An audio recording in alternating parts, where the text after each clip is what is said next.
I'm very surgical, physical when I'm lyrical. So bat it down with medical.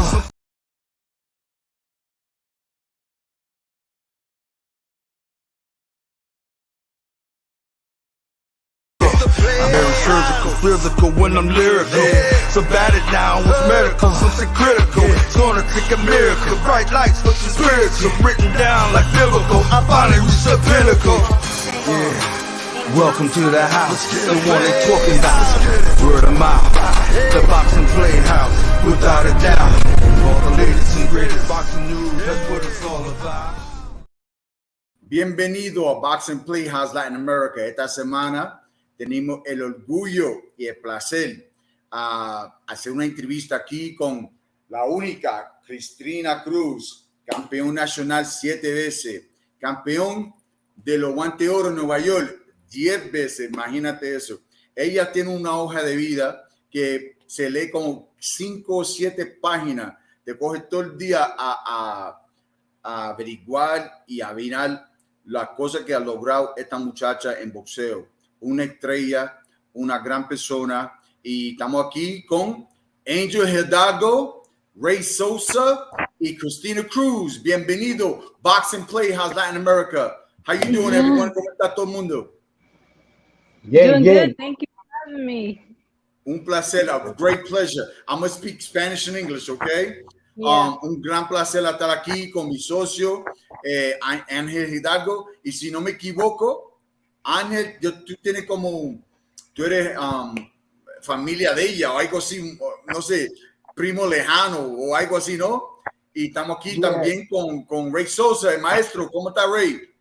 Ahí, con la presencia de Puerto Rican princess over there. Mira, yo estoy leyendo aquí, primero que nada, ella de Nueva York, de Manhattan, Hell's Kitchen, que no es fácil. Como te dije, empezando la emisora, ella ganó los guantes de oro en Nueva York, que yo lo gané varias veces, pero ella la ganó 10 veces. 10 veces. Yo soy aquí, ella es aquí. 10 veces, imagínate eso. Y 7 veces campeona nacional. Ella entrenó en Colorado, en el campamento de Olimpiados. En estos momentos, si no me equivoco, vive en uno de los sitios más favoritos míos, Fort Lauderdale, Florida. Yo viví allá hace 8 años. Y la última pelea que tuvo ella fue en enero 20, 2023. Y está invicta, 4-0. Vamos a hablar. ¿Cómo te encuentras? How you doing? Me siento bien aquí, tranquila en la casa. I trained all day today, so now it's just my time to talk to you guys and relax. And where's home? Where's training? ¿Dónde tú vives? So, ahora estoy entrenando en Davie, Florida, con Sweatbox Gym, con el equipo de Xander Zayas. Yeah, Xander Zayas, David Estrada. Those are all my boys. Yeah. So I moved down here 3 years ago and started training with them, and I love it. I love it. Right before that, yo estaba entrenando en Puerto Rico con el equipo nacional, y después, then I went back to New York during the pandemic and came here afterwards. Pero déjame decir, yo amo Nueva York, Puerto Rico, ya tú sabes que mi familia es de allá, pero te digo una cosa, para el boxeo, para el clima, de todo, Fort Lauderdale, el sur de Florida, para mí es el epicentro de entrenamiento. Eso es lo mejor que hay. Dime que no. No, it's absolutely true. And every day after training, I come home. I live right on the beach, so I just spend my time on the beach right after. Nice. Now, without giving your address, whereabouts do you live in Fort Lauderdale? Fort Lauderdale Beach. Fort Lauderdale. I used to live on Sunrise Boulevard by the Galleria Mall. Okay, so that's around that area. Yeah. I live right. I don't want to give too much away. It's okay. It's okay. Yeah, Angel, esto es tu familia. Vamos a hablar. Dímelo. Vamos a ver lo que hay. Yeah, I'm excited to finally get her on the show. We've been talking about it for a minute, trying to get her on and stuff, and she agreed, and we're excited. We're going to start kicking off maybe something like that, like once a month, ladies, because the ladies aren't represented enough, on the podcast or, in much of the media talk when we talk about boxing. So I'm glad to have her on. She's going to be she's a good representative of ladies boxing. Thank you. Gracias. We got a couple comments here. We got Yvette Cruz, Mom Cruz Ramirez says, "That's my daughter. I love her. She's my baby. God bless her." You got R Plata 05. Hey, hello y'all. It's good to be on. Whatever. I don't really know what he's saying there. We got Yvette Cruz again saying, "Hell's Kitchen. I love you." She's giving props back to her hometown. And Angel, great find. Christina Cruz. Jesus Escalera, you guys keep up the great work. Jesus Escalera, 8-9-0, taking over, representing boxing, showing these youngsters how it should be done. He's not talking the talk, he's walking the walk. Anyway, let's keep going. So listen, I'm looking at your resume here, and first and foremost, I think at one of the nationals or international competitions, you were named the best fighter of the whole event, of the whole tournament, several times, not just once. Obviously you won the nationals. I mean, more than I have fingers, I think, on one hand. You know what I mean? Like, this is, I mean, I'm not like, I'm not, trying to overreact here, but this is an incredible resume. Like, I couldn't write this any better than it should be. You know what I mean? Like, your credentials go beyond belief. It's just amazing. Yes. I was a long time amateur. I actually never wanted to turn pro. The pandemic had a different plan for me, so now I'm here and I'm enjoying the ride. Bueno, le pregunté a ella con todas las cosas que ha logrado ella en su carrera, los nacionales 10 veces, como te dije, los guantes de oro, que yo solamente lo gané 2 veces, y ella la ganó 10 veces, imagínate eso. Fue nombrada la boxeadora mejor en el torneo varias veces. Y te digo la verdad, leyendo todas estas cosas, ella es modela, ella actúa en diferentes comerciales, viaja mucho, se pasa en Colorado, en Nueva York, ahora mismo está en el sur de Florida, treinando un buen gimnasio, Sweatbox Boxing Gym allá. Yo creo que se llama eso, ¿cierto? En Davie. Sí. Y yo tengo varios amigos allá, David Estrada, el dueño del gimnasio, bien amigo mío también. No, yo estoy leyendo, te digo que leyendo todo esto, yo voy a tener que comprarme gafas porque te digo una cosa increíble, ¿no? Estoy hablando en español, inglés, porque ella, como todos los boricuas allá que son New York Rican, como yo lo que pasó es que me mudé para Colombia y aprendí a hablar el español. Soy yo, bueno, por fin, ¿no? Angel, dale, sigue. Yeah, I was going down that resume, and it's like you said, it's incredible. Christina, I want to just ask you, out of all that whole big list, that long resume list, what was your proudest accomplishment from that list? Like, what sticks with you? What stands out to you? What stands out for me is the Golden Gloves, because that's where I started. Those were the grassroots of my career.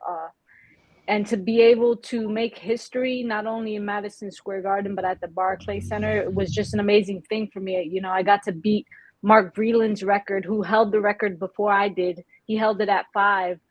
And to be able to break it and then double it was just an amazing thing for me. And it was at home. So toda mi familia estaba ahí, all my family was there. And so Golden Glove moments were probably the biggest moments for me. Nice. Let me ask you a question. So I have the honor and privilege to say that I didn't get to fight in the Barclays Center, but I fought at the original Madison Square Garden, the Golden Gloves, House of the Golden Gloves, But that was pretty cool that you had your whole family there, And for me, when I fought in the Golden Gloves, I know I went to go pro immediately. Like, I didn't, once I knew I couldn't get to the Olympics, because I got, I was a banger. I wasn't really a point guy. So every time I would get past, like, I would get to the internationals and I would start losing on points, And so I just said, I tried for the 96. I tried for I'm 50 years old. So I tried for the 92, came up short. I fight for 96, came up short. I said, you know what? It's a wrap. I'm not going to be, waiting around. That's just not my style of fighting. You know what I mean? Mm-hmm. But it's just absolutely amazing, that first and foremost, me and Angel, we call him Jiggy. He's like, yeah, you know who my cousin is? I'm like, get out of here. Everybody's somebody's cousin, right? When I was fighting and I had a little bit of a name, I have more cousins than I ever heard of. You know what I mean? So, especially when I won the Gold Gloves, and I was in the Daily News, everybody was my cousin. So I'm sure you have a lot of cousins. So you didn't believe him, huh? Nah, that's my brother. I believe everything he tells me. I like to bust his chops. That's awesome. Yeah, I mean, the Golden Glove tournament, you know how it is. It was, for me, the only time during the year where I got to fight home, because I was on the road with Team USA all the time. Nationals were always in a different state, and then when you make Team USA, they kind of pull you away from your home coach and you travel with the team and you're competing in different countries. So it was always fun for me to be able to come home and fight. So I see here you turned pro. Your last fight, la última pelea tuya fue enero 20. What's next? I see Eric Garcia, Eric Angel's cousin.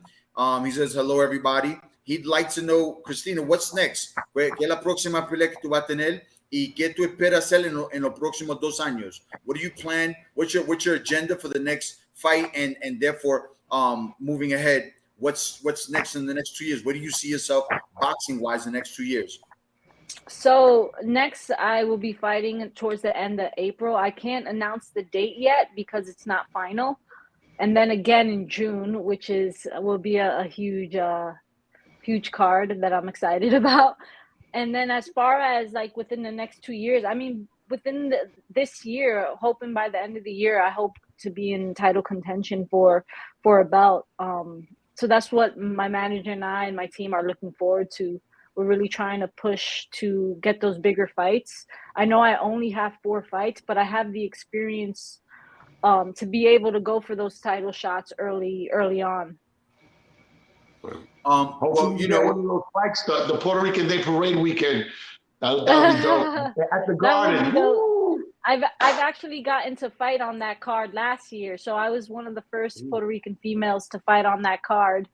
And last year I got to do it. It was on the parade on the float in the parade. It was awesome.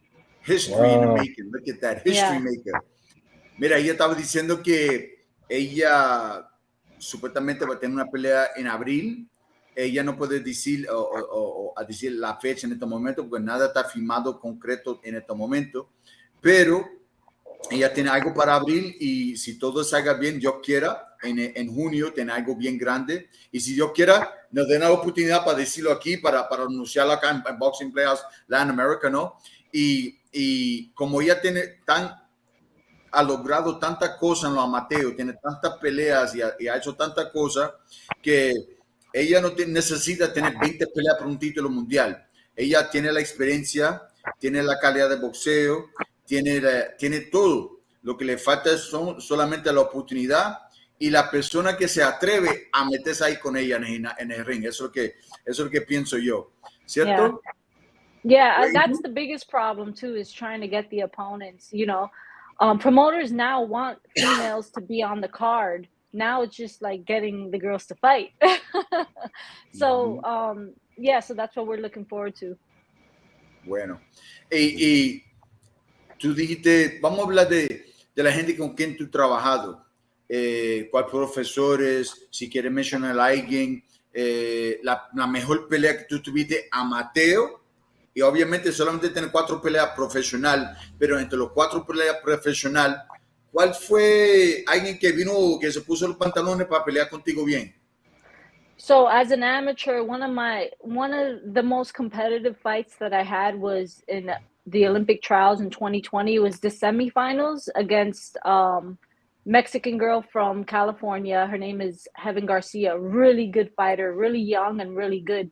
She actually had beat me in the nationals right before that by a split decision. So when we went into Olympic trials, we had to fight. We bumped heads. So it was a very competitive fight, and I was able to get that win back. Wow.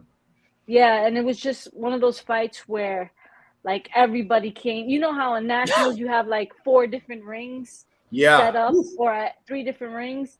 everybody just came to our ring just to watch us fight because they knew like the two top girls were gonna fight each other. And then as a pro, my recent fight, which was my first 8-rounder, it was in Kissimmee. That was probably my best pro performance, being that it was 8 rounds. I really got to show my skill. And then it was against a quality fighter. The girl had more fights than I did. She had more experience as a pro, and she had the amateur background as well. So it wasn't just some girl off the street that a lot of fighters get, in the beginning of their career. And she was Mexican as well. So she just came and she forced me to step up my game, and I was able to do it perfectly. Bueno, le pregunté a ella cuál fue la competencia, la pelea más difícil de su carrera amateur y profesional, y ella dijo que peleó con, ¿cuál fue el nombre de la mujer amateur? Heaven Garcia. Heaven Garcia, y peleó con ella, y ella le ganó por una decisión en los amateur cuando estaba tratando de hacer la cosa en la nacional, olimpiada y cosas así, y llegó a pelear con ella y le ganó, y eso fue una cosa que se sintió bien porque cogió la revancha y le ganó. Y después la última pelea de ella, que peleó, si no me equivoco, con una muchacha que se llama Salinas, algo así. Sí. Tenía casi doble pelea que tiene ella, mucha experiencia, amateur y todo. Y fue la distancia, 8 rondas, y demostró no solamente que ella tiene pegada y todo, pero tiene calidad de boxeo, y boxeó y usó el ring y le enseñó a todo el mundo quién eras y quién es y quién va a ser Christina Cruz. Christina Cruz, la Hell's Kitchen's Kid. Ese no es el apodo de ella, ¿no? Sí. Hablando de eso, talking about that nowadays, what weight, en qué peso? I see here, it says Eric Garcia asked, I think it was Eric, what weight do you see yourself? I think, you're, I don't like to, it's kind of like, not appropriate to say someone's woman's age or anything like that. But at our mature age, or your mature age, you're a seasoned fighter. Yeah. I dare to call you a veteran, but you're a seasoned, just well-rounded fighter. Your boxing acumen is off the charts. Where do you see yourself? Do you see yourself staying at this weight class? And if you do, who are you targeting?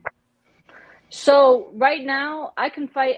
I'm fighting at the flyweight division, 112 pounds. I could fight between flyweight and I guess it would be called bantam, 118, which is 3 weight classes. So 112, 115, 118. I see myself in between those weight classes. Wherever I can get a title first, I would go. But we're looking forward to getting a title at 112 first and see what we can do with that, and then possibly move up to 115. With my height, I'm able to fight at these heavier weight classes, even though I don't carry so much weight on me. My height makes up the difference for sure. So yeah, so those are the weight classes that we look forward to, those 3 weight classes. Le pregunté en qué peso pensaba ella pelear en su carrera terminal o que se sienta más cómodo. Ella dice, con la estatura que tiene ella, la experiencia que tiene ella nunca se pone aumenta muchas libras ni esa cosa. Ella se puede pelear en 112, 115 y 119. Y cualquier oportunidad que pueda aparecer por ahí, ella la va a coger. Prefería a pelear, a ganar un título en 112 y poco a poco mover para arriba, porque ya cuando se mueve para arriba no hay ningún sitio, no se puede bajar para abajo, no es saludable para hacer eso. Ella cree que hace así, si ella prefería a pelear en ese peso y después a ganar ese título, y si yo quiera seguir para adelante ganando los otros títulos, y quizá puede ser una historia que nunca ha hecho una mujer, hacer las cosas, que a lograr las cosas esas, ser campeona en 3 o 4 diferentes pesos campeonato mundial. I'm sorry, I'm speaking, Spanish and English. But no, it's perfect. Yeah, it's perfect. And then I mean, honestly, like, who would I want to fight? I want to fight anyone who has the belt. I know at 112, there's 3 different girls that have the belt. One of the girls has 2 belts, Marlon Esparza. The other girl's from Mexico and another girl from Argentina. And whichever one we could go after first, that will definitely do it. And then as far as the other weight classes, I'm still not familiar who's the champion at 115, but I know one of the big names at 118 is Ebony Bridges. She signed with Matchroom. She just currently won a fight. I think she defended her title, but someone like her, we definitely would like to fight. that kind of level of fighting. Okay. Angel? Yeah, earlier, Christina, you mentioned that you weren't serious. Well, you didn't think of that you were going to become pro, that you were doing it. Was it more like a hobby for you, like just winning all these gold gloves? Or, well, I mean, No. So there is such a long story behind my amateur career. So I only wanted to go to the Olympics. That's all I cared about. That's all I dreamed about since I was a little kid. I just didn't know what sport it was going to be in. I played every single sport growing up, and then I found boxing and had the opportunity to make the Olympic team through there. And the goal was just always to go to the Olympics. And basically, I failed 2012 Olympics, which was the first time women's boxing was contested in the Olympics. I got a bronze at Olympic trials. 2016, again, bronze at Olympic trials. Then 2020, I get a silver at Olympic trials, but that doesn't mean I don't go. So then they take the two fighters, they put us through a training camp, and then they put us in international competition. So I went through that process with the other girl. It was two girls, me and another box girl. offs. Yeah, basically a box off. And they just racked points, like whoever got points, like you would get points in training camp and then in the international competition. So in the international competition is crazy. They put us both on the opposite ends of brackets. She gets a bye the first round, so I got to fight. So basically I fought my way to the finals, and she ended up making it to the finals as well. And when we fought in the finals, she won on a split decision. And then, so I was the Olympic alternate for Team USA.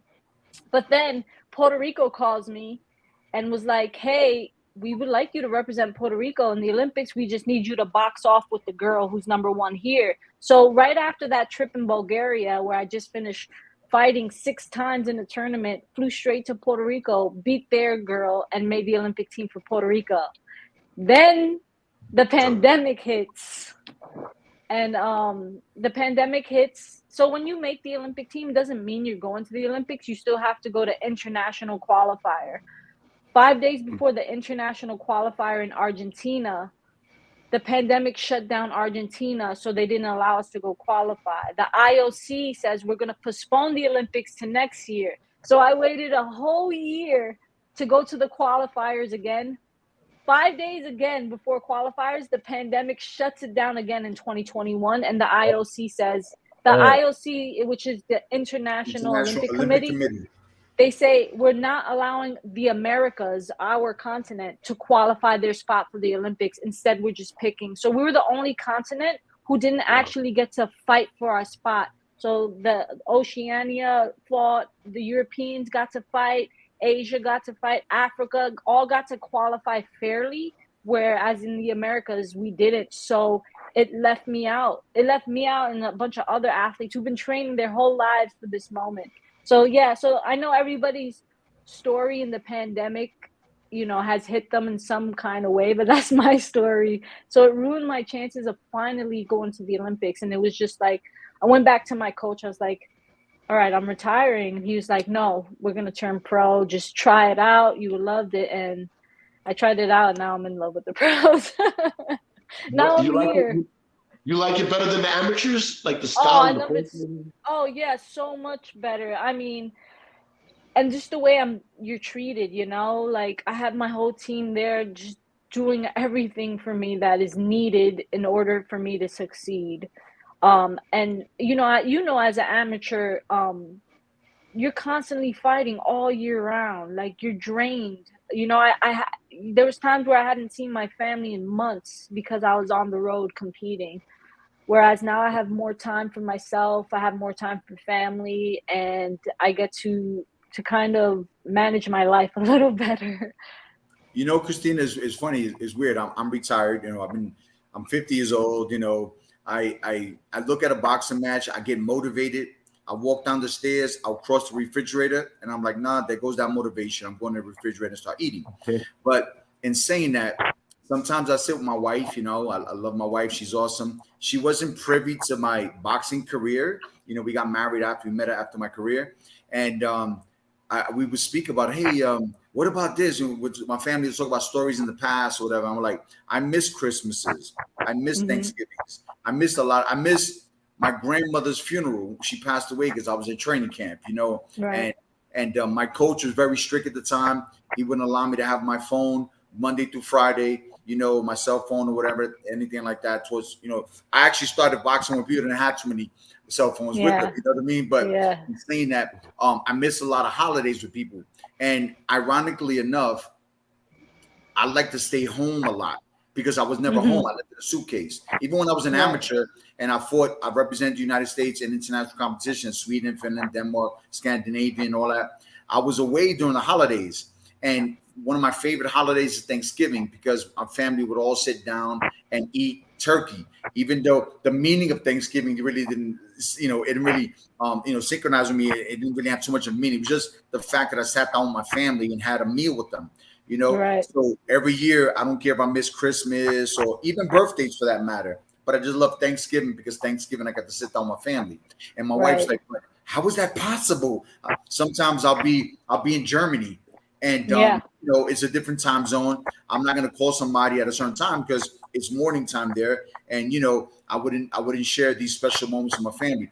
And I just love being home. I'm always like, dang, you know, we go out, we do things, you know, but sometimes I like being home because my home was a suitcase for almost 10 years in the amateurs. And then in the pros, I got to settle down a little bit, but I still traveled, you know. But you did a lot more than I did. But at the end of the day, you kind of appreciate your downtime, your family time, your, you know, Christmas, Thanksgivings, and Easters and stuff like that because you miss all those things. Am I correct? Right, correct. And like, what got me through that, because there was times, and speaking of, for some reason during Thanksgiving, I always had to be away. There was a time where like 6 years straight, I missed Thanksgiving. But what got me through those times was just not looking at it as a sacrifice, but looking at it as something I wanted to do. So when you sacrifice something, you're giving up something you don't want to give up. I put in my mind that I'm okay with this. I'm okay with doing this. This is what I want to do. So that's kind of what got me through. But yeah, I mean, you know, even when you were home for Thanksgiving, you couldn't even eat because you had nationals coming up soon or something. Yeah, you had to make weight, or, you know, during Christmas you couldn't. It's always been like that for me for the past 17 years. And now being a pro, I've learned to appreciate being home. You know, traveling is a privilege. It's a blessing. But when you travel as much as I did, or as you did, you learn to appreciate home more. Yeah, exactly. I have some comments here from William Ramirez, Uncle Willie D in the house. I love you, niece. I guess that's your uncle, right? Yeah, Willie D. Amerigo Hidalgo, my boy, el cantante de los cantantes, says, yo, Christina Cruz, great boxer, go for it all. We have Eric Garcia again. In your own words, describe your fighting style and what you think your strengths are. I'm going to say something. I'm not going to answer for her, but I wouldn't tell anybody out on social media what her strengths are, but she could probably talk about fighting style. You know what I mean? Yeah. So early on in my career, I realized I had long arms. So I'm more of a boxer in there. A lot of the fighters that I studied when I first started was like Willie Pep, Sugar Ray Robinson. So I kind of attribute my style similar to theirs. Okay. So I'm that long, uncomfortable fighter that's just gonna frustrate you the whole time. Okay. And then we have Christine. I think this is your mom, Yvette Cruz. Tina, love you. Oh, it's me, Francis. Somebody named Francis. Okay. Yeah. Okay. Wow, family's on here. And my man Ray, he has a question for you. I've been holding off. Go ahead, Ray. Do your thing. Man, after listening to all this, her resume is crazy. Her resume is bananas.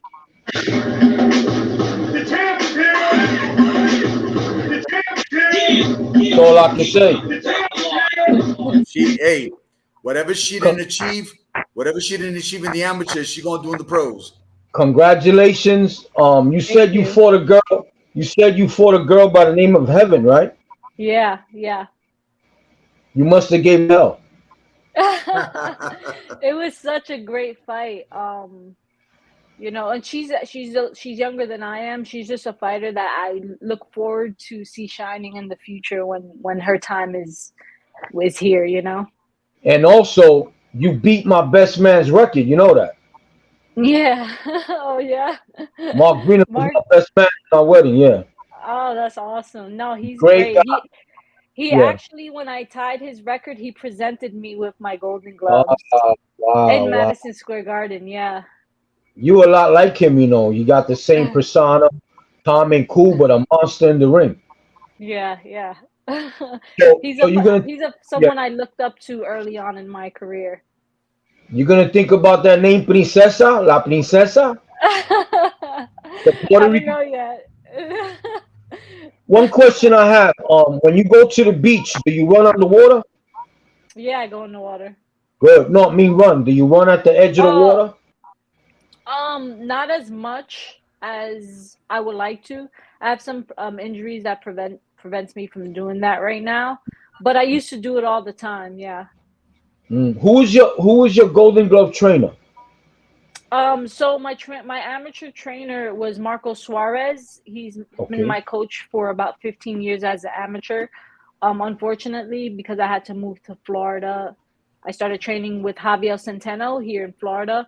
But I Mm, make sure for every fight that I fly Marcos in to be the second in my corner because salute. he's the one who he was there from the beginning. He's the one who put hours and hours and years of work in with me. So I always fly him in to be the second in the corner. One last question. Well, I don't say last question. I know you gotta go. What actually? How did you start in boxing? Was it him who introduced you to boxing? Who introduced you to the sport? So one of the neighborhood guys in Hell's Kitchen, named Lucky Trochet, he was taking his son. I was around 21 years old. I started boxing at a late age. He Mm, was taking his son to a boxing gym, and he would see me hanging out with my friends in the park, playing spades, playing dominoes, whatever. And every time he'd run into me, he'd say, "Christina, try it out," because he knew that I was an athlete growing up. I was a pretty good athlete growing up, playing baseball and basketball. And he was like, "Just try it out," and I would be like, "Nah, man, I'm too old." So wow. I would always tell him like, "No, I'm good." And then one day he was just like, he grabbed me by my arm. He's like, "You're coming with me." He threw me in the taxi with him and his son. He paid my first month's dues. He bought me my gloves and was like, "You're going to try this out." And the second I walked in there, it was over. It was over. Like I dropped everybody and just like focused on that. You also said you were the first female on the Puerto Rican parade to win the gloves or something. What was that about? The what? In the parade, you said you were the first Oh, female. the top rank card that happened last year in June during the Puerto Rican weekend. You know that big card that they used to have Cotto and Tito Hmm. Trinidad. They had Edgar Berlanga headlining, and I got to fight on that card. I was the first Puerto Rican female to fight on that card. It was Wow. only a four. It was only a 4 rounder, but it was just an amazing experience for me, and I received so much love from all my Puerto Rican fans, and then got to go to the parade the next day. It was an amazing experience. Wow. So guess Yeah. what? Now you and my mother have something in common. Yeah. She was the first Puerto Rican queen, 1958. Oh, that's awesome. That's awesome. That's right. My head's, yeah, salute to ma, rest in peace. Minerva Leon. Real That's quick, why hey, you're trying to listen, name me Princesa. Princesa, there you go. I like the Puerto Rican princesa. Okay. Hey, listen, real quick, guys, I want to first give her the opportunity to give all her social media addresses so people can follow her, keep track of her. Nowadays, promoters look at those type of things, so I want to get her numbers up. I want people to follow her because she's worthy of that attention. I want to give her the forum to put her social media outlets out there. If you guys want to say something to her, you're welcome to. I know she has something to do, and I'm going to keep her on too long. Christina Cruz, listen, It was an honor and a privilege to speak to you. And hopefully we'll have this conversation again, maybe in June prior to your fight. You could announce it right here on Boxing Playhouse Latin America. You know, even though we're speaking Spanglish, estamos hablando español e inglés, pero fue un gran placer. Dios te bendiga y Dios quiere que los vemos un día pronto, ¿ok? Thank you. I appreciate you guys so much for having me on here. This was fun, and yeah, let's do it again. Listen, do you have any social media addresses you want people to, how can they follow you? So I'm mostly on Instagram. I have Facebook as well, with both handles at Christina Cruz Box. You can follow me whether it's Instagram or Facebook. Ok, mi gente, ya tú sabes que si quieres a perseguir y a estar pendiente de la carrera de esta estrella que yo espero que va a lograr mucho más en el futuro. Esta página todavía, este libro no se ha terminado, todavía lo está escribiendo y ella va a ser, y yo quiero que logre muchas cosas. La puede a perseguir por Instagram, por su nombre y en Facebook, en Instagram y todas esas cosas. Ángel, termine con la última pregunta o si quieres decir algo y terminamos aquí. No, I just wanted to thank her for coming on. This was fun. Yeah, I hope we get to do it again. We'll chop it up. We'll chop it up real soon. I want to see. Yeah.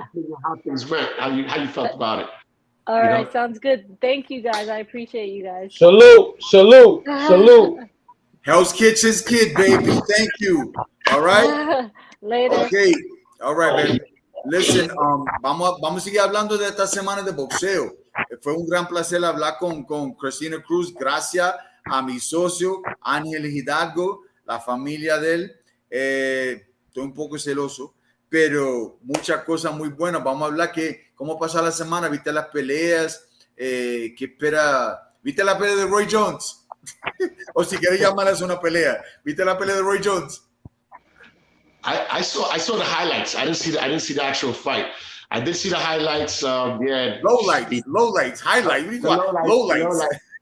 Yeah. He fought Pettis. He fought Anthony Pettis, UFC guy.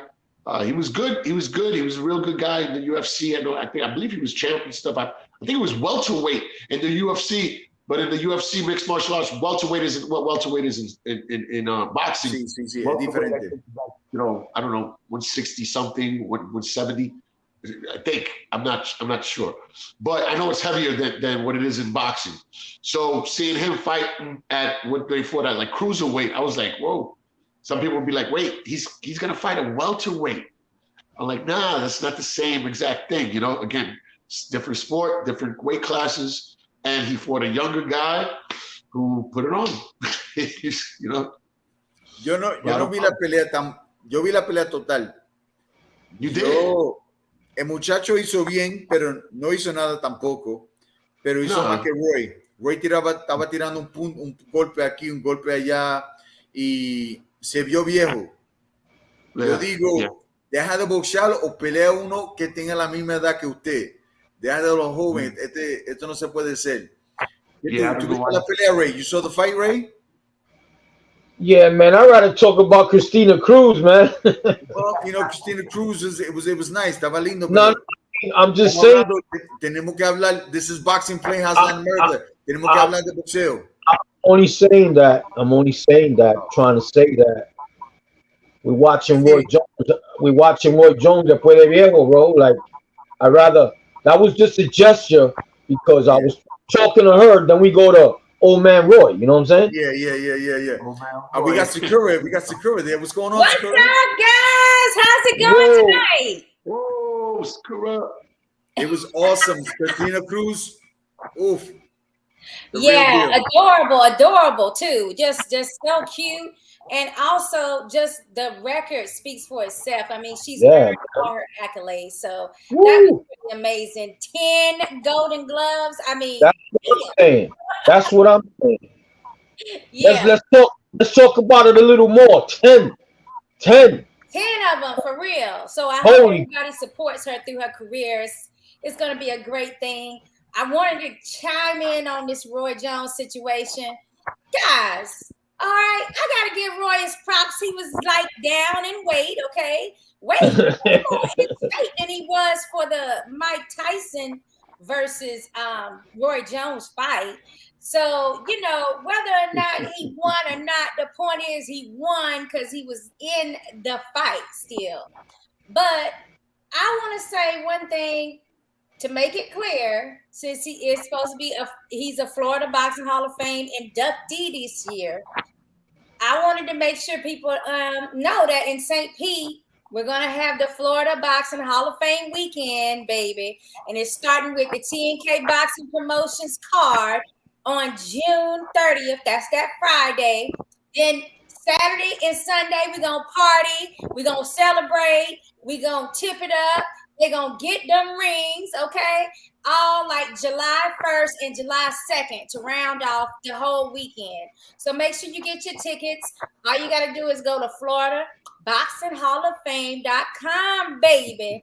And you'll get a ring just like Danny's sporting, okay? Because he is a Hall of Famer as well for that organization here in Florida. And what can be better than getting an award from your home base, baby, where people like grew up with you, understand you, and sometimes hate on you.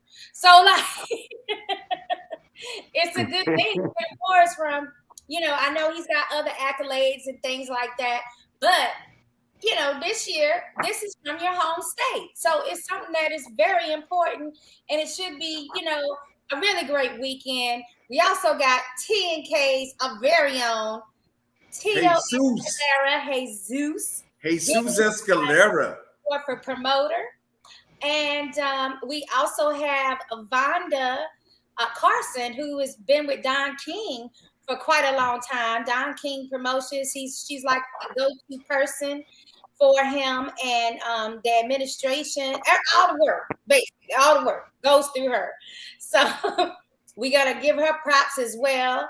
We got some other Florida Hall of Famers. It's just going to be a great weekend, and I hope everybody can come out.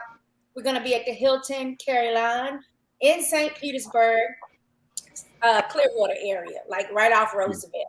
So, like I said, make sure you go to www.FloridaBoxingHallOfFame.com to purchase them tickets, baby. And we also need you to book your rooms because we need you to come from out of town. Danny, I see you shining over there with that beat, baby. I love it. Latin America. Okay, that's about as much Latin and Spanish you're going to get out of me. Latin America. Right, Ray? You mind if I say all this in Spanish real quick? Well, good luck on that. Sakura estaba mencionando hicimos una pregunta de boxeador Roy Jones Jr., cómo se vio en la pelea.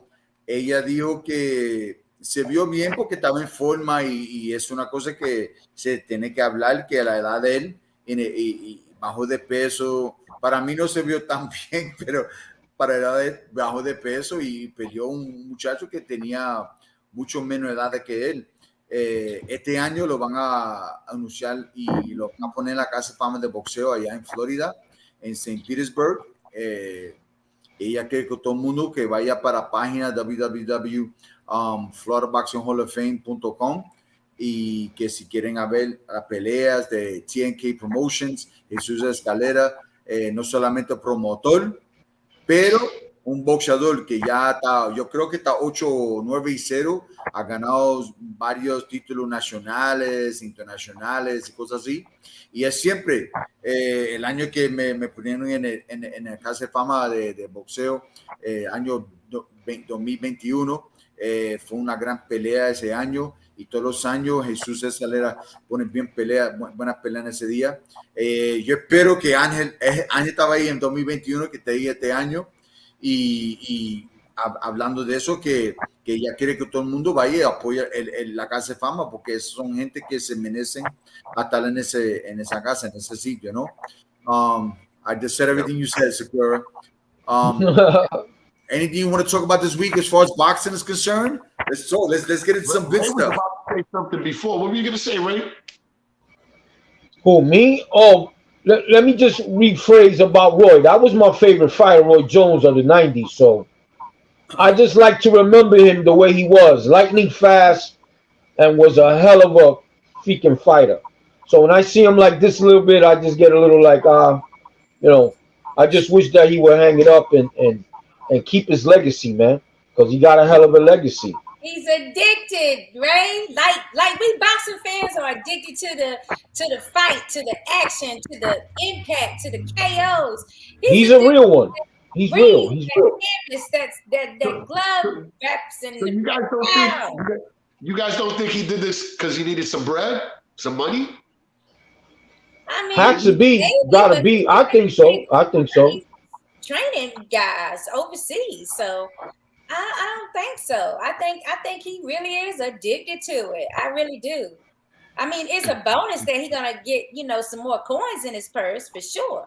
Hey, listen, Sakura. I'm gonna say something on Boxing Playhouse Latin America, okay? All right. Listen, I love being retired. I love spending time with my wife. I love training the kids that I've trained. I got some talented fighters. I'm gonna say this in English and Spanish because all my Spanish people don't know this. Roy, we were supposed to fight each other a couple times. It never happened, right? He's a trainer.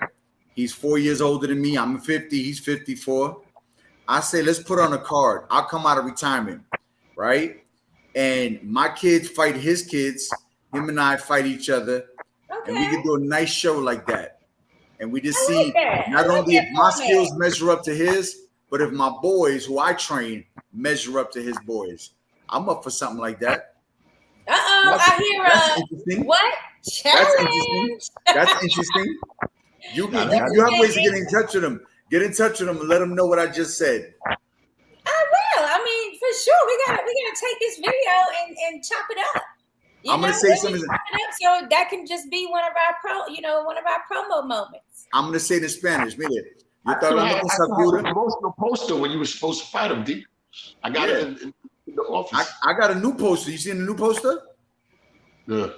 Oh yeah, you're just trying to be silly ass. You terrible, I swear. Vamos a hablar de esto. Yo le dije a Sakura que Roy estamos supuestos a pelear varias veces y sigue peleando con gente que no debe estar peleando. Pelea con uno que tiene la edad de él, que estamos supuestos a pelear 3 veces. Él es profesor de boxeo ahora. Yo soy profesor de boxeo. Yo tengo varios boxeadores en el peso que puede pelear con los boxeadores de él. Vamos a una cartelera. Yo contra él, el equipo Santiago contra el equipo Jones. Vamos a hacerlo. Igual, yo le enseñé una foto de ahí de una ficha que yo hice de él. Estaba jugando una broma ahí. Pero I'm going to say this in English. Roy sometimes, and I like Roy. I ain't gonna lie to you. It's nothing personal. It was just always a dream to fight him. It fell apart a couple times, and maybe it was his doing, my doing, or maybe it was just fate. It's God, right? So no one can ever dispute what God has in store for you. But in saying that, he said something that was false the other day, and I listened to a lot of things. He said when he fought Andy Pettis or that kid Pettis, right? Sorry, not Andy Pettis. He fought that kid Pettis. Anthony Pettis, that he doesn't do exhibitions, he does real fights. So what happened when he fought Tyson? Why wasn't that a real fight? He forgot. That's why he got to start listening to a song. He must have forgot because he forgot about that fight. That wasn't a real fight. That was an exhibition. So now he doesn't do exhibitions. He only does real fights. But when he got in there with a real big dog like Mike, he said, "Nah, let's do the exhibition." Hey, that's Mike Tyson, man. What do you want?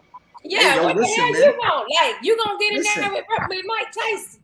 Listen, I ain't gonna say what I could and wouldn't do. I'm just saying what the boy said. The man said that he doesn't do exhibitions, and not too long ago, either Mike hit him real hard that he forgot, and he hurt. That's probably why they came up with the remix. He must have forgot, or he's bullshitting. Let's keep it real. Okay, I asked you a question. I asked you, would you get in the ring with Mike Tyson? I sure as hell would. Exhibition now. I sure as hell would. Why not? So you still got that fight in you too. Listen, I fight every day when I go downstairs. I lose every day when I try not to open up the refrigerator. But for Mike and Roy, I'll get off the couch. All right. Okay. Especially Roy. Yeah, because that food be calling you. Y'all got some good food down there. You eat. I got one more for Roy. I got one more about Roy. How real he is. And if Lou Del Val's watching, kudos to Lou Del Val. Lou Del Val helped him with Antoine Bird. I couldn't go to that camp. It was Victor Machado and Lou Del Val. Lou used to call me in the morning. Look what you used to tell me. Damn, Ray. I'm like, what's the matter? He's like, shit, it's 10 in the morning. I'm about to get licked up. Because he would spar Roy at 10 in the morning. And we were like, a little intense. I'm like, Lou, just relax. He goes, man, but the guy's fast. I said, just remember to feint. Try to give him feints. So he started feinting. Then he calls me. He goes, yo. I'm like, so what happened? He goes, I'm fainting, but nothing's going on. I said, did you get your ass lit? He said, nah. I'm like, good. Stay with it. The thing is, Lou lasted the whole training camp. He was the only one out of all the fighters that lasted. Everybody else, Roy sent them home, The next time I got a call from Lou, it was in Roy's house. Roy took him to his house, let him stay there, and gave him a bonus for lasting the whole camp. Salute to Roy Jones. That I know that to be true. I sparred with Roy up in New Jersey with time. The first time I sparred with him, and Alton Merkus was his coach at the time. He was up there with Smoke Gaynor, David Izan, or whatever his name was, the heavyweight, Al Cole, up in Great Gorge, New Jersey. Al Cole, yes. And he's going to Hall of Fame this year, I think, right? Last year he was in. Last year, that's right. He's in Fred's class. That's right. And I saw Roy, and I went in there with Merck, and Merck's like, I'm not trying to sound cocky. I'm like, yo, coach. I mean, how many rounds I'm going to do? There was 3 or 4 guys there. He's like, son, if you get out through the first round, we'll figure it out from there, And I was fortunate to go a couple rounds with him, but I ain't gonna lie to you. I'm talking about when Roy was like, I think the first time I sparred with him, he was like 29-0, 28-0. This is before, all the other shenanigans that he did, and then before he lost and stuff. But I felt like I was in there with like 5 invisible people. I mean, the punches were coming from everywhere.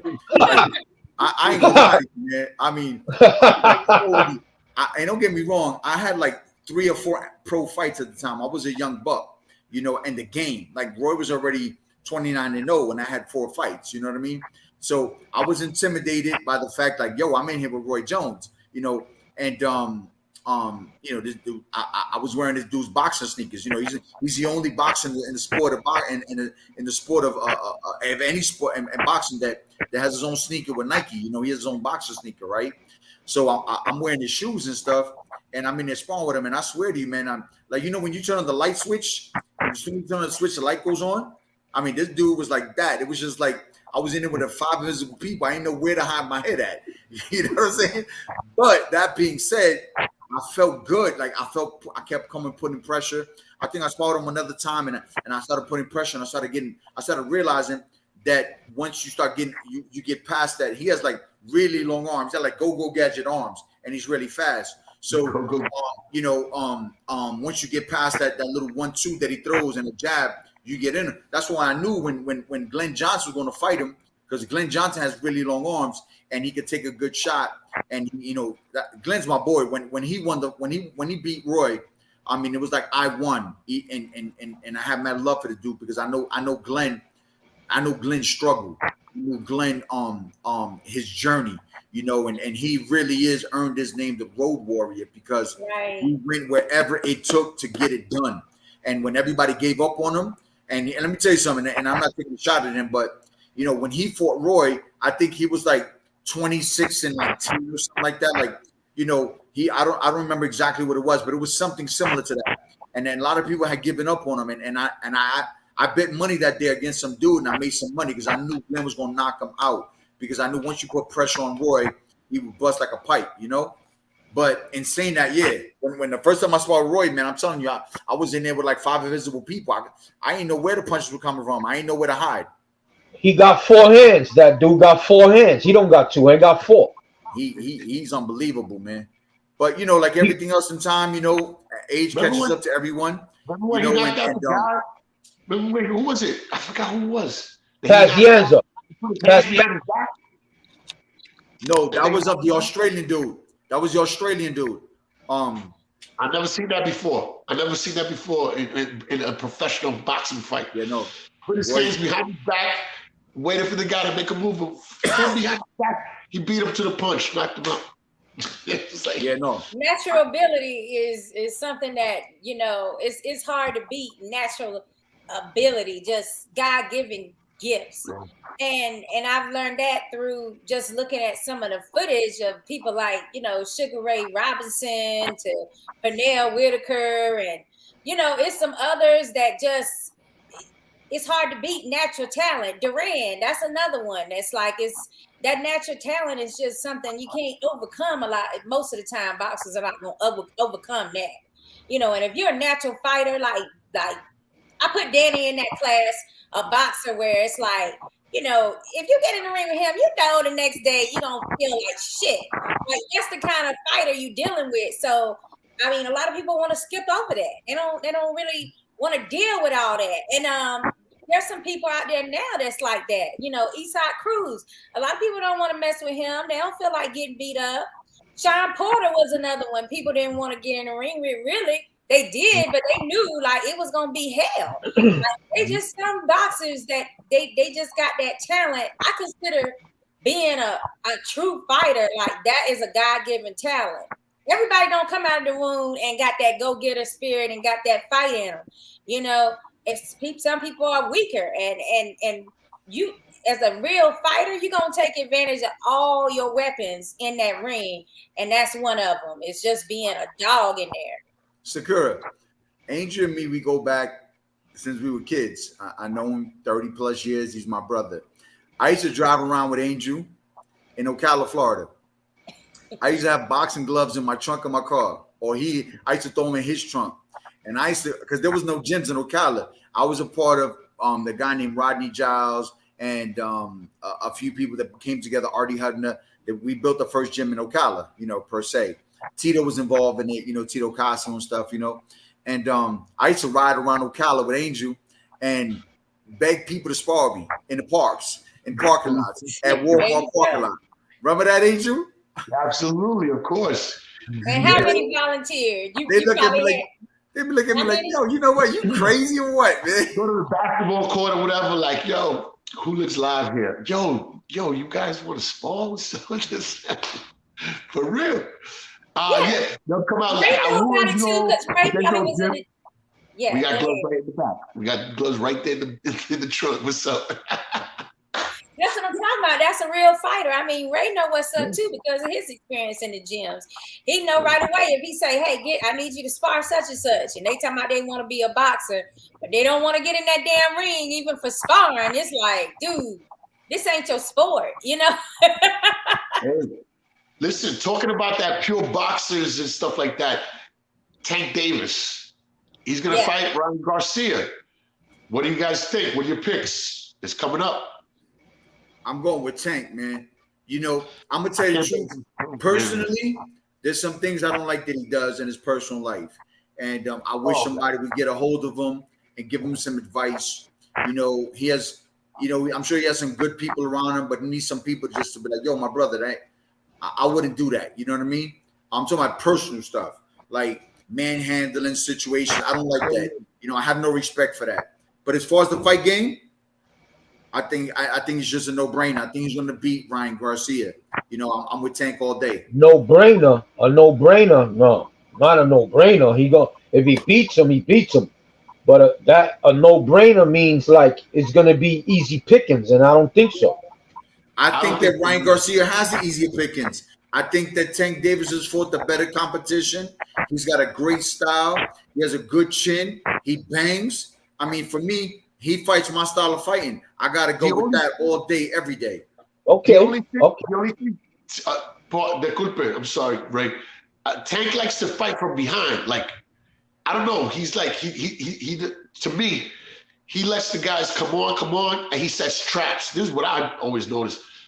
You know, with a fighter with the speed of Ryan, that could be dangerous. But go ahead. He could crack, man. Everybody. Ryan can crack. That's why I said it could be dangerous for him to fall behind and play that same game with Ryan. That's why it's going to be real interesting. But he doesn't have the experience that Tank does. You saw what he did to Santa Cruz, all these guys. I thought Santa Cruz would win in the fight, and then all of a sudden he sets that trap. He gets in the corner when he lulls him in, Baca drops him. Because if he touches you, you know, and Ryan Garcia, Ryan Garcia, he doesn't have the best chin. He's been dropped. Right? You know, yeah, he got touched. He got up, but he got up though. He got up. So what I want to say is when they say one is more experienced than the other, I like that. You know why? Because what happens that night is what matters. That experience can go out the window with a guy like Ryan, because if I was in Ryan's corner, I would tell him, do not commit. Like you said, Tank sets traps. Only if you fall for the trap. Rolly fell for the trap. He came in, he got committed, bang. Leo Cruz stood in the corner. How you gonna stay in the corner against a guy like Tank? Ryan gotta know this and look at all those fights and say, well, one thing I can't do is be in no corner. One thing I can't do is stay in the middle of the ring. And what he told him, you need a ladder to find me. That's what he said. You need a ladder. I'm hoping he sticks with the game plan. He doesn't commit. He feints. Number, feint. Make him commit. Now, it's either going to be like that or be boring. But I give the edge to Ryan height, reach, speed, and power. And power. Whoa. You got Tanky short arms. Now, if he gets in, if he gets in, or when he gets in. Lower center of gravity. To me, it's difficult to be tired 12 rounds and keep somebody, out of your range. You're right, Ray, when it comes to him, like, kind of sitting back. No, it was Angel. You said he likes to set traps. So he could be dormant, like he's not really doing that much in the beginning rounds. He's kind of like a late starter, but then you got to watch out for these traps even then. Whereas Ryan, he's got the quick hands and he's used to an opponent being right there. I don't know how he handles someone that is going to be fighting him on angles. And Tank, he got a nice chin, y'all. I mean, he haven't really had to face someone that had real power like he has power.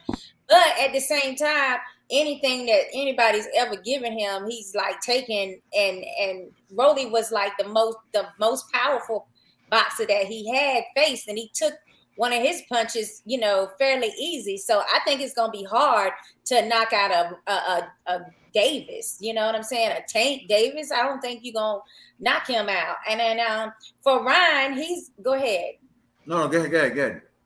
Yeah, for Ryan, I mean, he's going to have to tighten up on that defense. He's going to have to keep that chin tucked, and he is definitely going to have to know how to fight on his back foot, because Tank is going to be trying to force the action, I believe. I mean, he's going to be putting pressure on Ryan that he hasn't seen before. Right now, I only seen one opponent that they both had together, and that was the Francisco guy. Francisco, I believe his name was. Ryan actually got him out quicker than Davis did. And I think that goes back to what Angel was saying, whereas Tank, he'll take his time, he's patient, and he's going to sit back and allow you to, he's going to figure out a way to try to trap you. But Ryan, he's a go-getter. He wants to get you out right away. So that caused him to have that first round knockout, but he has way longer reach. This is like the reason why this fight is so intriguing and so many people watch it, is because it can be either way. Nothing is for sure in this particular fight, in my opinion. Well, Tank, he's aggressive. Look, let's face it, he's got that aggressive style, like that Tyson demeanor. You know what I mean? He's got that maliciousness to him. He's a southpaw. Let's not forget that. He's a southpaw that can bang. He can hit hard with both hands. His hooks, his right hook is nice. His uppercuts are good. He lures you in. Something that Ray, as a coach, Ray likes to teach people how to set traps. He likes people to work angles. That's Ray's forte. He loves teaching people to do that. So you got a kid who could box offensive, box defensive. All right, yeah, he's shorter, but he hits hard with both hands. He's fought the better competition. He's a lefty. It's great for boxing. This year, you got Crawford and Spence. They just came out. They signed the contracts. You know what I mean? Everything is really good. This year is going to be hot for boxing. If Ryan catches it on the temple, it's night-night. If he catches anybody gets hit in the temple, I don't care who they are, they going out. So You can't say the same thing about Tank Davis. but what I'm saying is this, yeah, but the reach. So who has the advantage with the reach and the speed? So I give it to the reach and speed because this is what I predict. A southpaw gets hit with a right hand left hook. Hopefully, Okay. hopefully, Tank can either withstand that or avoid that. But Rolly was giving him a hard time before he hit him with that shot. I say he got lucky because Rolly was about to get in that ass. That's what I got to say. Even though he got knocked out because he committed, this is what he did. This is what he did. He made a mistake. But before that, boy, he was about to get in there. So we don't really know yet what could really happen. Well, I agree. I see. Rolly did give him the business. Like I felt like Rolly was ahead on the cards. Not yet. We didn't get to. He was doing very well in that fight, but Yeah. Tank is so dangerous that he can sit back Yeah. and just wait you out till you make that one mistake. Right. And that's where it comes in, Ray, where I'm saying, like, it's hard to be perfect for 12 rounds. You know. All right. He only gotta get right. He only has to get you where you made a mistake once and he got your ass. So I'm not trying to say that I think that Ryan could get an upset. I mean, anything is possible in boxing. I just don't see it. I see more favorable that Ryan is going to, get a decision, like a decision loss. I don't think either one knocks the other one out per se, but Tank has that ability to knock you completely out. So that dumb strength. Yeah. That dumb strength. That's the dumb strength that Danny talks about, So it's kind of hard to go with Ryan when you're dealing with that type of power. But Ryan, if anybody can do it, it is a Ryan. He has the physique, the body type that would cause somebody like Tank some problems. Mira, hold on. I'm gonna say some things in Spanish here. Estamos hablando de la pelea de Ryan García y Tank Davis. Estamos discutiendo quién va a ganar, quién va a pegar, quién va a pegar primero el otro, quién tiene mejor pegada. Ray Sosa dice que para él Ryan García tiene la herramienta para ganar la pelea porque tiene la estatura, tiene la rapidez, tiene el alcance y tiene buena pegada. El golpe que le hace daño a los zurdos, que es Tank Davis un zurdo, es la recta derecha con un gancho izquierdo.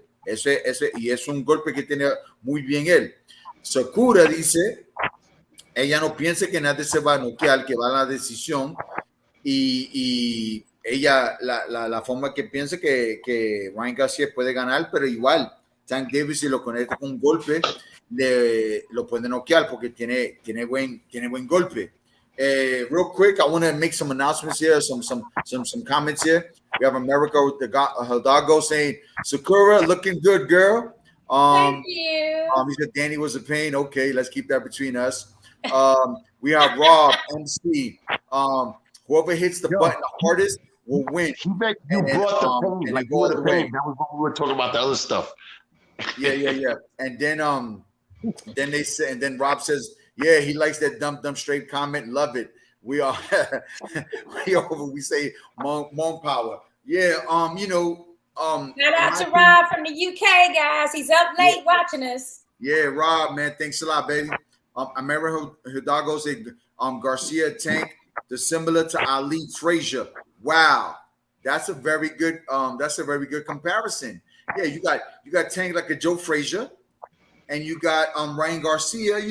I don't think Ryan Garcia is like a shuffle type of guy, but yeah, he has a good boxing. He has good, jab and combinations. Very good, Amerigo. The bull and the matador. But what I really like about Ryan Garcia is that he is into his craft. He has not gotten the credit that he deserves for having an amateur background. He hasn't just been an Instagram model all this time and all this kind of social media. Like as a kid, he's doing the amateur scene. And then on top of it, he likes to review tapes. He likes to go back in time and look at fighters and, you know, grab a little this or grab a little that. He's a student. From their strategy. Yeah, from that standpoint. When you have a lot of boxers now that's like, oh, I don't watch tapes. You know, they're like bragging about how they don't watch tapes and stuff. When I think that's hold on. I gotta tell you a secret.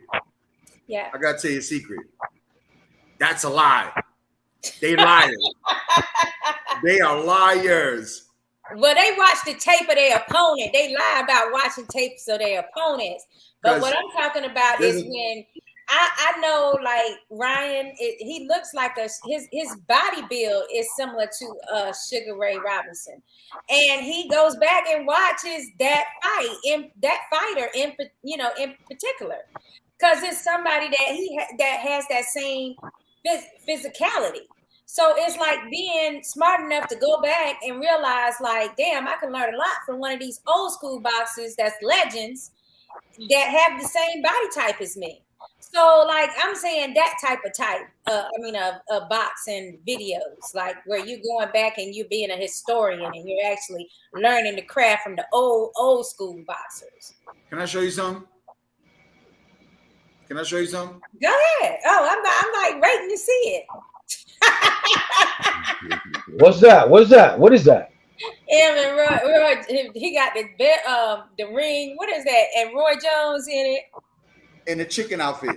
In the chicken. I ain't see no chicken there.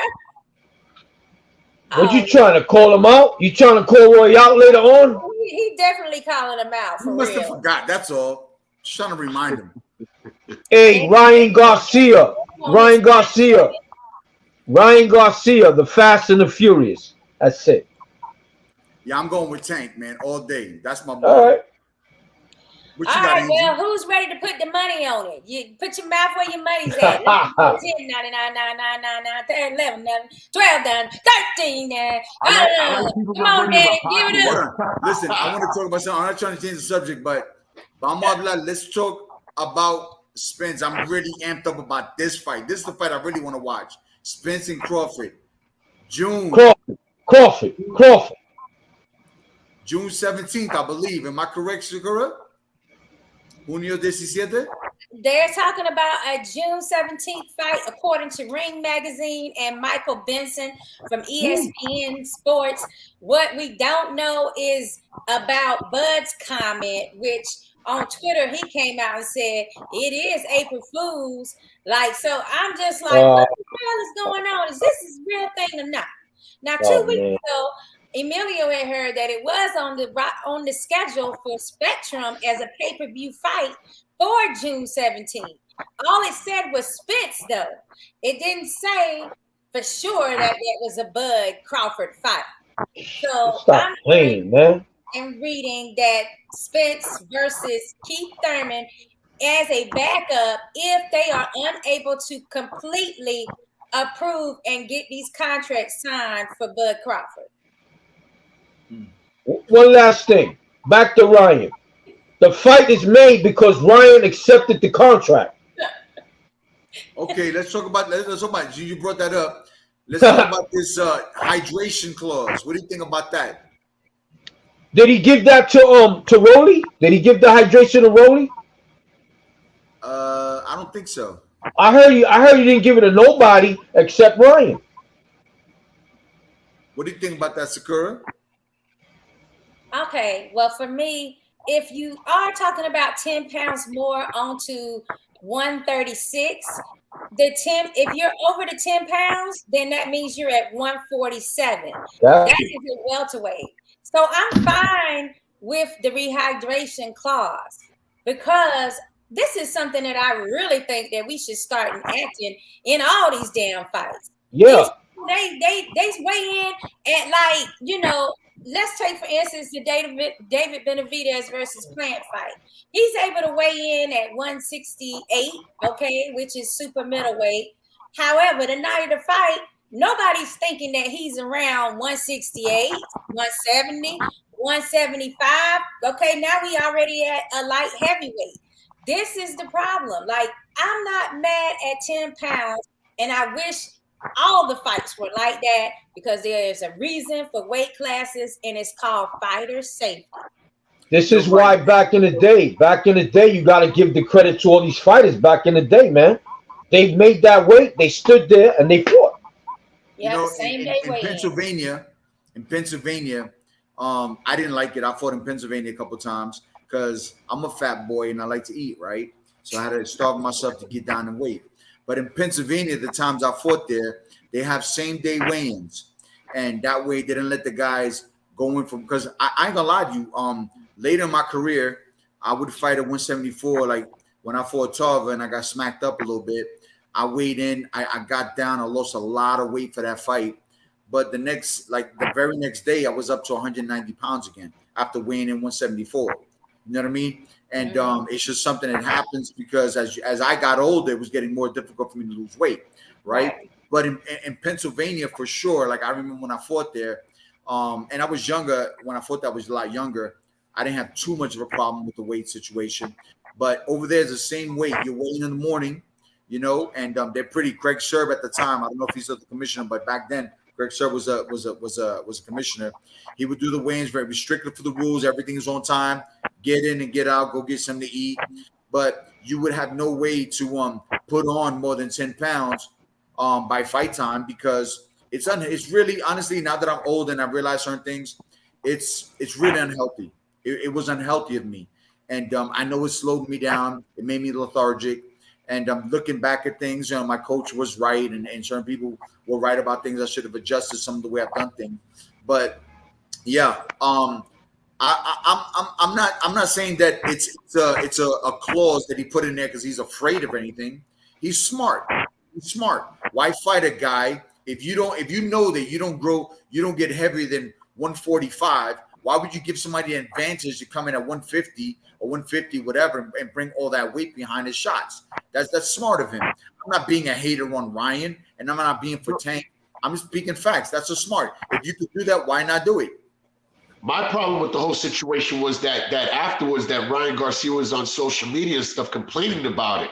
Like, don't sign the contract, don't agree to it, and then start throwing it out there and complaining. It looks like you're making excuses to me. You know, when you start going on social media after the fact that you signed the contract, you agreed to it, and then you're like throwing a little shade at it, you know, like to stir up stuff, to give you an excuse if you lose. Oh, it's because of the hydration, blah, blah, blah. Then don't sign the contract. Work that out. But this is what I understand what you're saying, but that's why I think that to me, Team Davis, the whole point is mental. It's like you getting in somebody's head and you're making them think about something like that. And see now how he's focused and he's talking about this rehydration. He's upset about it and different things, when it was just all a mental situation for Tank. Tank's fought at 140 before. It ain't like he's never fought at 140 before. So, and he was fighting a big ass Mario Barrios. Mario Barrios is not a small 140. He's at 147 right now. So it's kind of like, I think it's more like a mind fuck thing, to be honest, than it is. I'm actually scared of you gaining this weight.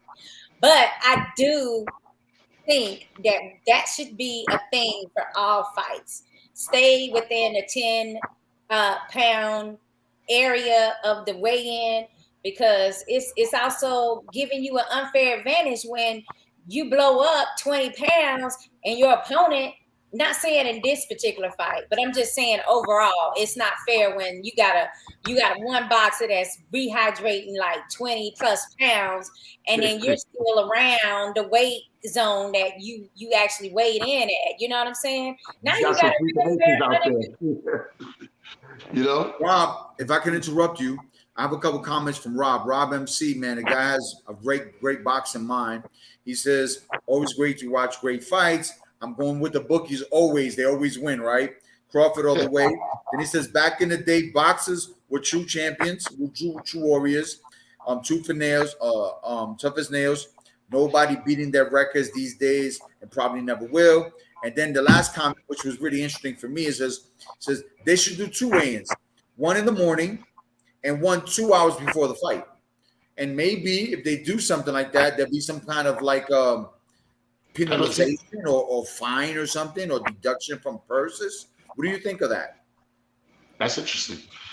That's pretty cool. Yeah, I know that California was trying to enact some measures when it comes to weight gaining in general, but what they wanted to do was more extensive, because they were talking about, the boxing commission was talking about, like, a boxer that's, if they're registered as a boxer that's 147 pounds, they wanted to, like, even if they don't have a fight schedule, they wanted to, like, every 3 months check their weight to see if they were in that weight zone of 10 pounds heavier or lighter. Like, they wanted you to stay in that weight zone. And I thought that was a little bit too harsh. I think that's a little stringent. Like, let these guys eat if they want to, you know what I'm saying? But at the same time, another way to look at it is the Mayweather, way, which is that he gonna always stay in shape, and that's his lifestyle of choice, because he is a professional boxer. Exactly. He kept himself in perfect shape. Always. Yeah, and never had a situation where he didn't make weight or wasn't in shape. Yep. Like, he felt like, that's my profession, I'm gonna stick to it. So Yeah. I mean, you can see it both ways, obviously, but like, yeah, I could just do it one way in the day of, maybe 2 hours, that one way in, maybe 2 hours before, just so we know where the guy's weight is. Because sometimes they'll include what the scale weight was, and they'll include on the tail of the tape, they'll say what they are now. But more and more, when it's a fighter that we know balloons up, they only include that tonight weight. It's like, they try to kind of hide that. So I think it's something, Rob is on to something, as far as like maybe one time that day, 2 hours before the fight, just so we can just see how much does these boxers weigh, like, on average, before the fight. How much more do they weigh? Rob agrees with you. Rob says there's no gaining weight 2 hours before on the second before the fight. That would rule out any massive gains, and finding them would be good. It's gonna he says he's with the idea of having the weigh-ins the day of the fight. Period. That way it's an even match. You don't have, like I said, I'd weigh in. I remember when I fought I think it was Tarver. I fought Tarver and I weighed in 190, 174. And I dropped out a lot of weight. I mean, I'm not going to get into that part of it, but I weighed in 174 and I was famished. I mean, I had nothing. I did everything to get down to that weight. But the day of the fight, I weighed myself again. I was like 196, and we're talking 24 hours later. You know what I mean? That's 2 other weight classes. You know what I mean? And perhaps that has something to do with things, and perhaps it didn't. But that's 2 other weight classes. And I'm sure Tarver did the same thing. He rehydrated and stuff. But, maybe Greg Serb in Pennsylvania had something. Maybe there was something there to do the weigh-ins the same day. Because as far as I know, because that name sounds familiar. I think he's still around. Craig Serb, yeah, he's a top guy. He's a real deal. I don't know, like, I haven't spoken to him in maybe 20 years. The last time I fought there was over 20 years. But he's a stickler for the rules, and we'd weigh in the day of the fights, and at the time I didn't understand it. But you know what? There's something to that, and it's something. I got an interesting story for you, Danny, because I did an article and I had to call him and do a couple of interview questions, because he had a list of boxers that he felt should not be able to fight in his state. And he actually was kind of floating that list among other state commissioners. And one commissioner at that time, he had an issue with that. He didn't think that, he thought it was biased because, the boxer didn't know that they was on this list. and they fight with just, you know, they might not, they wasn't able to fight in that state, and they don't know why, other than, you know, well, he told me that, you know, he's into fighter safety as well. So he's coming from, oh, well, this guy, you look at his record, he was knocked out this amount of times, blah, blah, blah. And he felt that that meant that they shouldn't be able to fight because it's an unofficial list. Now, the other boxing commission, he said, yeah, well, he might have been knocked out before, but I seen his recovery. He's never like completely out of it, and he's always bounced right back. Like you can knock him down or whatever, and he's gonna come back. Like you gotta know the actual boxer, the actual fighter. And so he had raised that up. So I just did a little research and did an article on that whole boxers list, you know.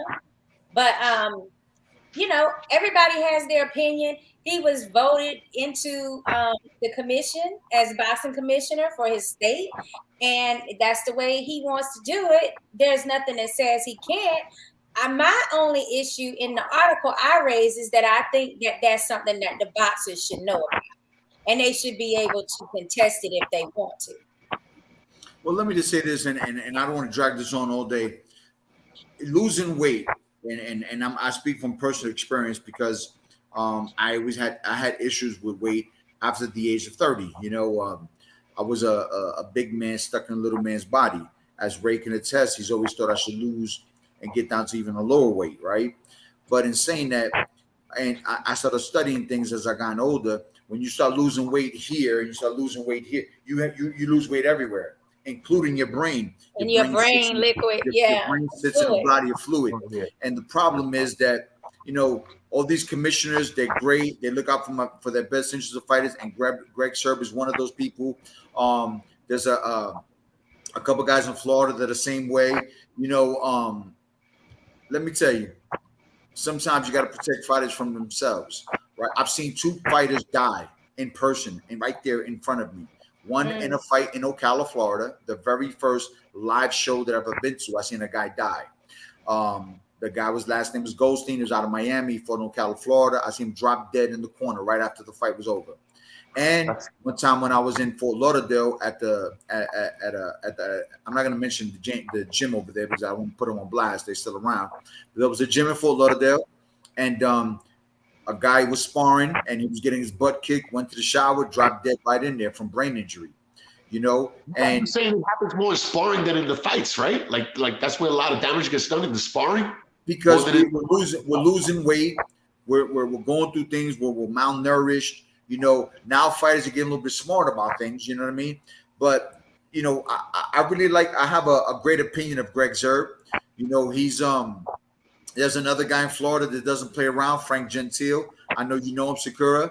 You know, I look up to him almost like a dad. You know, he's always been there for me. When I went to the Nationals, he was the coach, and he's a real stickler for the rules. And we just need boxing people to look out for boxing people. You know what I'm saying? And these people, Greg Zerb was a fighter. That's why he's a stickler for the rules. You know, Frank Gentile was a fighter. His sons were fighters. That's why he's a stickler for the rules. There's no leeway with them. You know what I mean? Yeah. And I'm all for, you know, if they're gonna do the weigh-in the day before, you know, maybe weigh them the next day and don't let it be a 10-pound increase. You know, like the rehydration clause, or maybe even do it the same day, because it's really protecting the fighters from themselves. Yeah, one more thing on this subject. I was going to mention Lisa McClellan, Jerry McClellan's sister. She takes care of him, but she has a new initiative where she is trying to get an actual boxing course, have it available as far as brain injuries, so that you know the signs to look for, things to look out for. She wants to have it where referees can get it, the doctors, as well as the boxing trainers and the teams in the corners, like, so that everybody can be on the same page as far as knowledge on how to prevent these things. That fight there, the referee knocked. I don't know how Jerry McClellan didn't win that fight, because Nigel Benn was knocked out of the ring. They let him come back in, To me, I think it should have been. He was knocked out. He was actually outside the ring, if I'm not mistaken. Correct? You're absolutely right. He did go out of the ring. They could have stopped it right then.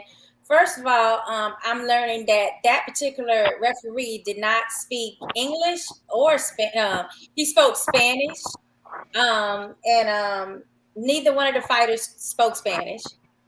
He spoke sign language, and they had gloves on, so they couldn't tell him what they were thinking. yeah, like that was one thing. And then he allowed a lot of rabbit punches in that particular fight. Oh, there was man. a lot of like nasty, dirty tactics. Man, yeah, all the time, man. And that was one major problem. And they were fighting in the UK, so they gave Nigel the benefit of the doubt of getting back in the ring. That's what happened.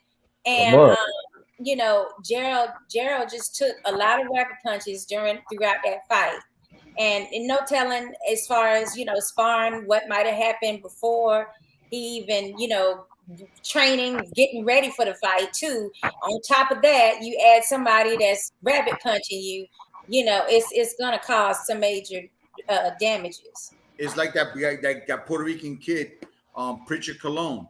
Getting hit in the back of the head. Oh, right. What happened to that kid?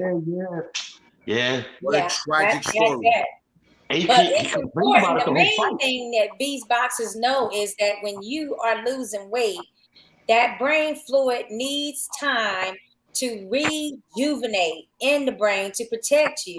And apparently, guys, guess what? It's 48 hours. It's 48 hours you need to regain all that fluid back after rehydrating. You ain't got that. You fighting in like 17, or 16 hours.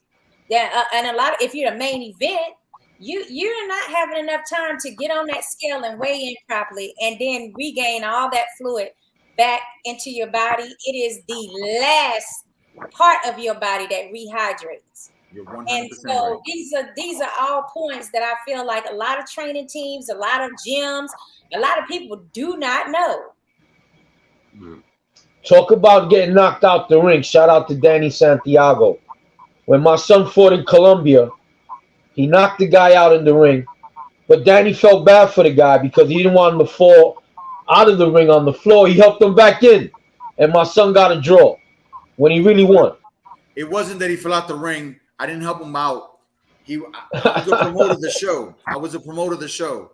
And, if that guy falls and cracks his head, that's my foot on the line. Exactly. I was a promoter that day. Talking about his liability. Yeah. So, he fell out and I was actually standing right there, sitting right there. I saw that. Instinctively, I'm going to go like this, Save his life. Say the right thing. Listen, with that said, I got to wrap up. We're on overtime. We're on well overtime. And I got to come on here. That's the problem with me coming in. You see that? Like, we're way over. Nah, it's good. It's all good. One Angel, one last thing. Shout out to your dad about Ricardo Lopez. We got to talk about Ricardo Lopez. And as far as Tank, if he's really beating up women, that ring will expose him. Whoever's acting, whoever's more obedient outside that ring, and whoever's not, that ring will expose them.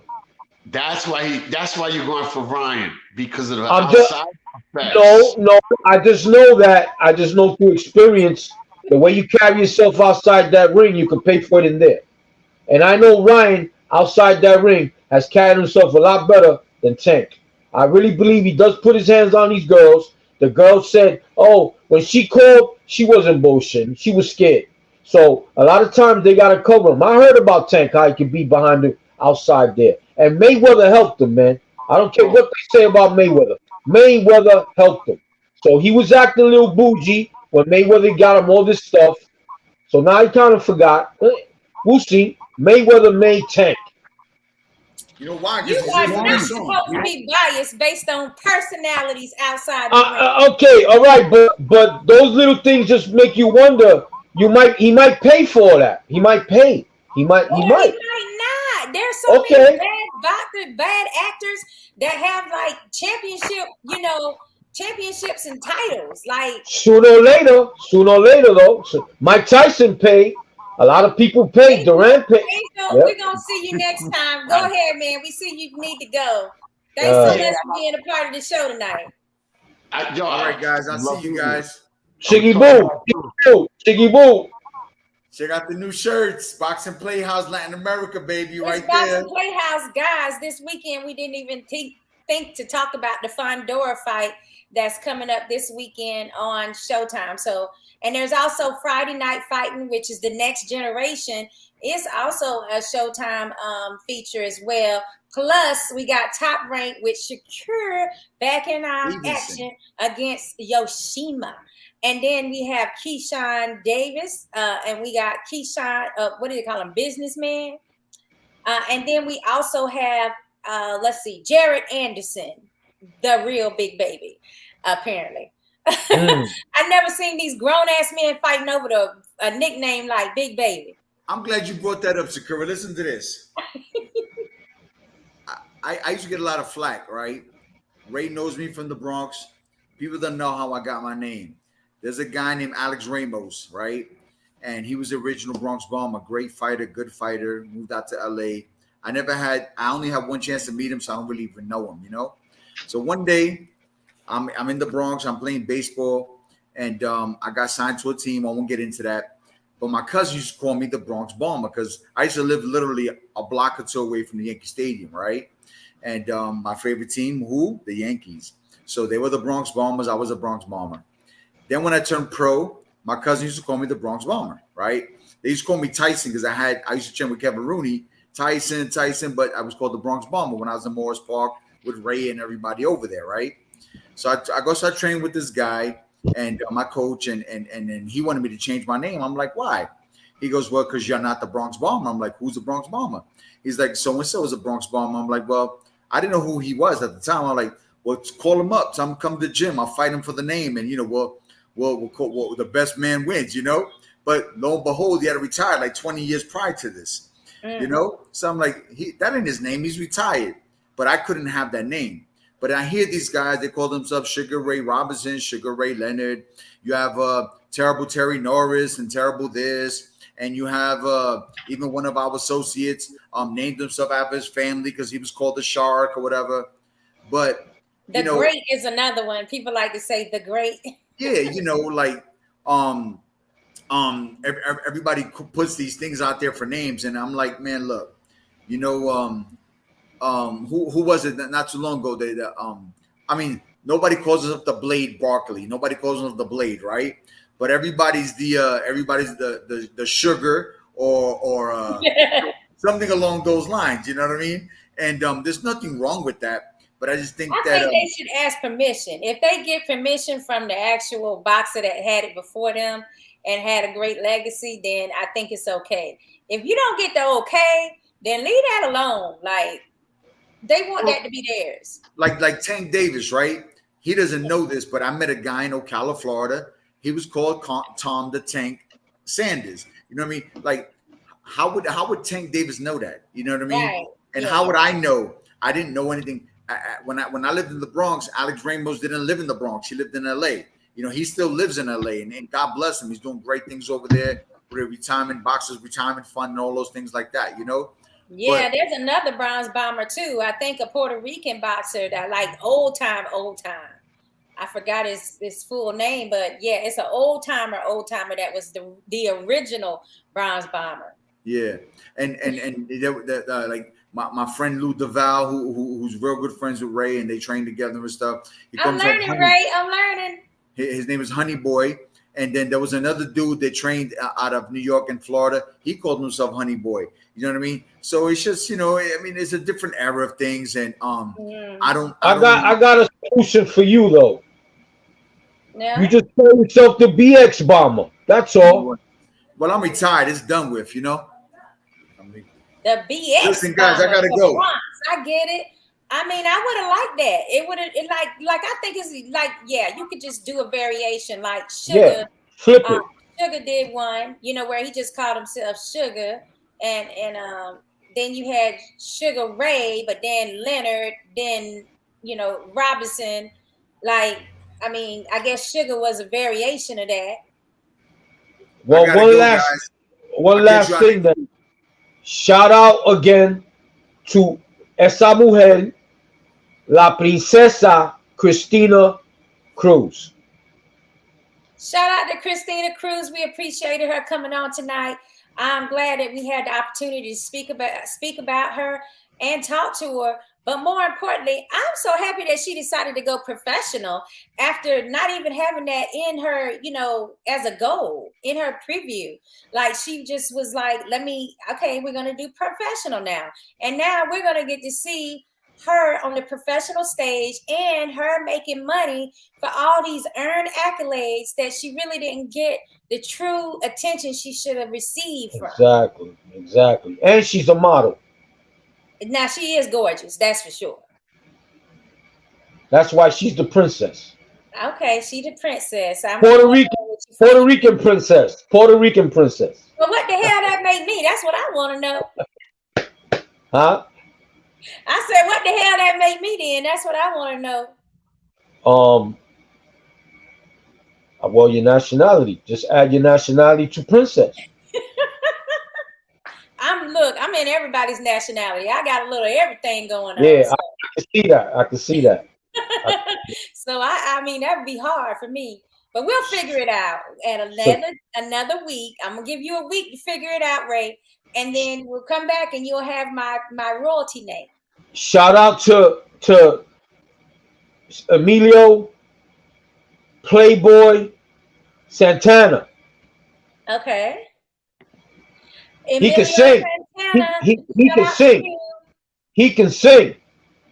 Yes, and rap. He's very multi-talented. And currently we're looking for a fashion house to hook him up with their clothes and have him be their spokesperson, since he knows his style now. He got his style down pat. Yeah, he does. Yes, he do. Yes. But he can blow. He can blow, boy. I couldn't believe that was him when I heard him. I'm like, whoa, was that Emilio? Yeah. He got it going on. Oh, and shout out to Rob MC for being with us tonight. I miss you, baby, because I know he's been missing our show and the After Dark series. So this is like a little preview of next week. Ray, you know why? Because we're gonna have Aaron Snowell. That's right. Mike Tyson's team. He's one of the Florida Boxing Hall of Fame inductees. We're going to have him on Thursday at 8 p.m. on our After Dark series. And I'm going to talk to you about that tomorrow, Ray, because we got to find some kind of look like sneaky dirt on him. You know what I'm saying? On Aaron or on Mike Tyson or Aaron? On Mike? Yeah. Oh, we got a lot. I got a lot. I never took a picture with that guy. He was horrible back in the day. I want to make Aaron blush when I asked him a question that I'm not supposed to know about. So that's where you come in play. I heard Aaron. I heard he's into trucks now. He got a company, right? He drives trucks, Aaron. I'm not sure what he's doing. We'll have to ask him that next week. But I do know that he's an inductee this year for the Florida Boxing Hall of Fame. So we're very excited to be talking to him about that accolade. And we're very excited about, talking to him about all this Mike Tyson stuff and all the shenanigans that you guys had to put up with. Hey, Saki, when Kevin Rooney was in his, training days, I got to hang out with him. And, when somebody drinks, they tell you the truth, Kevin told me some things, man, that I really didn't like Mike. Whenever I was around Mike, I just didn't want to be around the guy. You know what I mean? I had to like the guy. I could have had mad pictures with him. I was like, I'm all right. I'm going to leave him alone. Just how Kevin Rooney told me, man. We'll leave that for the show. Yeah, for sure. I can't wait to find out. Let's go ahead and close out the show. We'll see you next week on Wednesday for Latin America. And we'll see you Thursday for our After Dark series this year. The podcast will be featuring Aaron Snowell. Thanks so much, and we'll see you soon. I'm very surgical, physical when I'm lyrical. So bat it down with medical, something critical. It's gonna take a miracle. Bright lights with some spiritual, written down like biblical. I finally reached the pinnacle. Yeah. Welcome to the house, the one they talking about. Word of mouth, the boxing playhouse, without a doubt. All the ladies and